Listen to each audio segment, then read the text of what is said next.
So those are a couple of the upsides and downsides. I was wondering what... Well, I had a neighbor who passed away at 103. He was a former Pan Am pilot, flew clippers across the Pacific when they were still doing seaplanes, and he retired in the 60s. He took up tennis after he was 50 years old and was number one in his age cohort in tennis in the U.S. for like 30 years. And I said, why'd you finally stop, why'd you stop playing competitively? Because he stopped playing competitively at 90. He says, I was making all the 60-year-olds feel bad. So, there are upsides here. But there are also interesting opportunities. Imagine a society that could actually say, let's assume that longevity is rationed in the same way that healthcare is rationed today, because we're in a healthcare rationed society, and that the public could actually vote on who gets to live longer. I mean, how many people would have voted to give Steve Jobs another 30 years? I mean, if he'd lived just a year longer, we probably wouldn't have had the debacle with Apple Maps.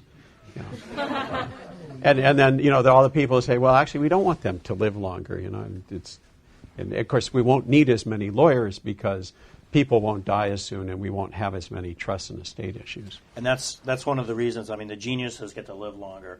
Although I looked into Einstein, who'd be 133 right now. So if we were in a 164 framework, he would still be with us. But someone told me that he actually made a choice to die when he had an aneurysm in his stomach. He was taken in, was supposed to have surgery. He said, I want to die elegantly. I still have my wits about me, and I think it's time to go. So I'm busily thinking here, wow, it'd be great to have an Einstein around, or Madame Curie would still be alive.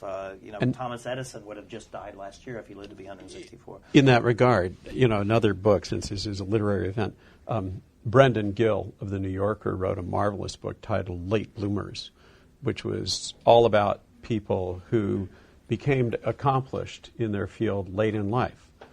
Grandma Moses didn't start painting until I believe she was in her 80s. Yeah. And so a lot of benefit. Of course, on the other hand, Joseph Stalin would still be alive. Jack the Ripper, we don't really know who he was or what age, but he was a young man. He might still be alive. So, there's a plus and minus to the sort of geniuses.